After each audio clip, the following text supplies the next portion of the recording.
Versus New Zealand में भी बारिश, मैच रद्द तो कौन होगा चैंपियन?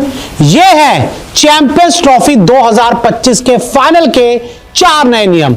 तो कंफर्म हो चुका है चैंपियंस ट्रॉफी 2025 का जो फाइनल मुकाबला है वो इंडिया और न्यूजीलैंड के बीच खेला जाएगा। इंडिया ने ऑस्ट्रेलिया को हराया और न्यूजीलैंड ने दक्षिण अफ्रीका को उड़ाया और इन दोनों ही टीमों ने चैंपियंस ट्रॉफी फाइनल का टिकट पाया। लेकिन अब जो दिक्कत है वो है दुबई का वेदर, जहां पर इंडिया के जीतने के बाद से ही दुबई में एक बार फिर जो इंद्र देवता हैं वो मेहरबान हो चुके हैं और जो बारिश है वो रह रहकर दुबई में परेशानी है बढ़ा रही है और जो कंडीशंस हैं पूरी तरह से ओवरकास्ट हो चुकी हैं। ये दुबई की तस्वीरें हैं जो हम आपको इस समय आपकी स्क्रीन पर दिखा रहे हैं। तो भाई साहब मुद्दा ये है कि अगर इंडिया वर्सेस न्यूजीलैंड मैच में भी बारिश आती है तो कौन बनेगा चैंपियन? अगर मैच नहीं हो पाता तो चैंपियन कौन बनेगा? इस फाइनल को लेकर आईसीसी के क्या नियम हैं जिससे विजेता तय होगा, मैं आपको बता देता हूं। देखिए, सबसे पहले तो जो चैंपियंस ट्रॉफी और ओडीआई में जो नियम है वो ये है कि आपका 9 तारीख को मैच है।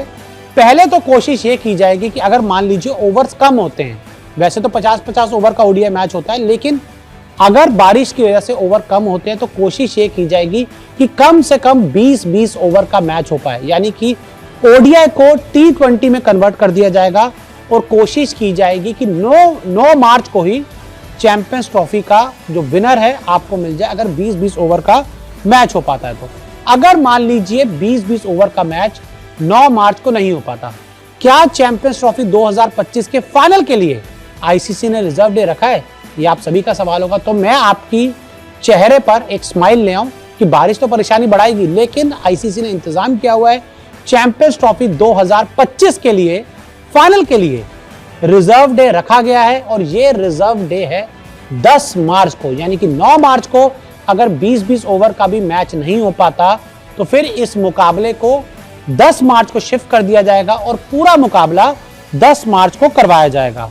अब साथ ही जो सवाल आता है कि सुपर ओवर, हर कोई जानना चाहता है कि 2019 वर्ल्ड कप में हमने देखा था कि किस तरह से सुपर ओवर पे विवाद हुआ कि सुपर ओवर में स्कोर टाई हो गया और उसके बाद इंग्लैंड को बाउंड्री के आधार पर विनर घोषित कर दिया। लेकिन मैं आपको बता दूं कि सुपर ओवर इस बार भी है। अगर इंडिया न्यूजीलैंड मैच खेलते हैं और जो इंडिया 250 बनाती है, न्यूजीलैंड भी 250 बना लेती है, तो फिर सुपर ओवर होगा। लेकिन अगर सुपर ओवर भी टाई होता है तो सुपर ओवर होता रहेगा जब तक आपको विजेता नहीं मिलता, यानी कि जब तक एक टीम सुपर ओवर में दूसरी टीम से ज्यादा रन नहीं बना लेती तब तक सुपर ओवर होता रहेगा। तो ये बहुत ही एक इंपॉर्टेंट और एक अहम नियम है चैंपियंस ट्रॉफी फाइनल को लेकर।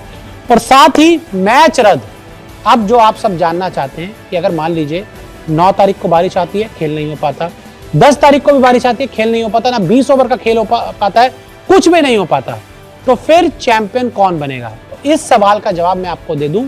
ऐसे में फिर आपको एक नहीं 2 चैंपियन मिलेंगे। जी हाँ, दोनों ही टीमों को जॉइंट विनर घोषित कर देगी आईसीसी।